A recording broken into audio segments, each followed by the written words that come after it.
Sunlight fades, and so eventually does grief. But not here. That he's not forgotten. Not yet. Because we never forget. The family of Eduardo Uvaldo. He was just very present in our lives. The seventh and final person killed in the Highland Park parade shooting. I feel close to my dad here because it's the last place he was alive. So I feel like he's here. Visited the victim's memorial at the city's Reflection and Remembrance Rose Garden. His daughter, Karina Mendez, read her father's epitaph. Loving husband, father, and grandfather, our love goes with you, and our souls wait to join you. He looked forward to attending the Highland Park 4th of July parade every year with his grandchildren, and he always dressed for the occasion. 7 families have been shattered. You're not forgotten. No, none of them. And dozens of others have been shaken. A community of 30,000 people who have been impacted by one AR-15 style weapon that was purchased legally. Good evening. A massive manhunt in the northern suburbs of Chicago. I hate to say it, but it's probably the worst day of my life. Just pop, pop, pop, pop, pop, pop, pop, pop, pop. It's been nearly a year since the shooting on July 4th, 2022.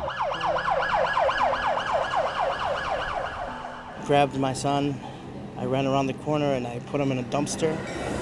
There are no words for the kind of evil that shows up at a public celebration of freedom, hides on a roof, and shoots innocent people with an assault rifle. The national headlines screamed as Highland Park fell silent.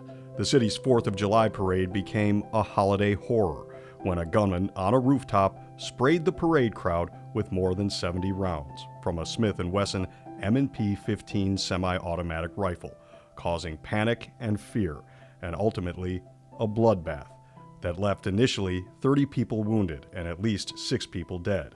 The death toll would rise to 7 and the number of injured to 48 in the latest case of a uniquely American plague.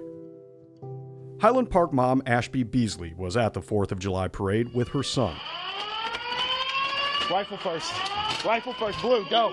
Go, go, go, go, go. Months later, she was visiting family in Nashville when there was yet another mass shooting. Move, move. Aren't you guys tired of covering this? Aren't you guys tired of being here and having to cover all of these mass shootings? She walked up to the microphones and, in a sense, spoke for the victims of all of the nation's 647 mass shootings that year. I'm from Highland Park, Illinois. My son and I survived a mass shooting over the summer. I am in Tennessee on a family vacation with my son, visiting my sister-in-law. I have been lobbying in D.C. since we survived a mass shooting in July. I have met with over 130 lawmakers. How is this still happening?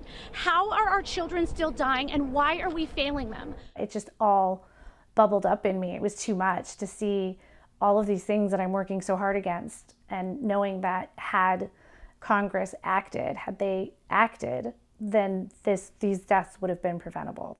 They should be hearing what your concerns are. Beasley became a gun safety advocate and has been working on a website called Hometown Advocacy, which provides information on how to lobby lawmakers for gun safety. Like many who experienced the Highland Park Parade, she has been on a year-long search for accountability and justice. 1 year out, the thing that I've learned the most is that the deep impact of a mass shooting event goes so far beyond what we talk about. From the outside, I probably look fine, but I'm shattered on the inside. And I don't know if I'll ever be unshattered. For those who have never felt a bullet rip through your skin, let me explain how it feels. Lauren Bennett is also fighting for gun safety measures. The gunshots were loud, the bullets were flying everywhere. We were seeing people get hit and fall to the ground, pools of blood. She was at the parade with 2 of her 3 young boys. She was shot twice. In my back, I felt a tight shock. I noticed that I was bleeding on the side. I screamed, "We're under attack." Her husband rushed her to the hospital, and she survived to tell her story. But if it makes change, if it gets good laws passed, good regulation passed, holds accountability for people who wronged us, then I will tell my story over and over again.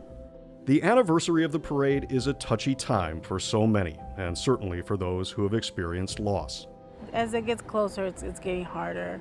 Like every day we think about everything that happened, but like it was less. But now it's like every day I'm thinking about that day over and over and over. The family of Eduardo Uvaldo has decided to stay home in the safety of their own company. Be with family. Family is important. My dad showed us that. His daughter Nubia was there at the parade by his side as Eduardo was shot in the head. In time, grief may fade, but 1 year later, And I don't know if I will ever be ready. the memories have not. I'm going to spend it with my family. You know, that's what I plan to do, and yeah, just be together with family. In Highland Park, Mike Lowe, WGN News.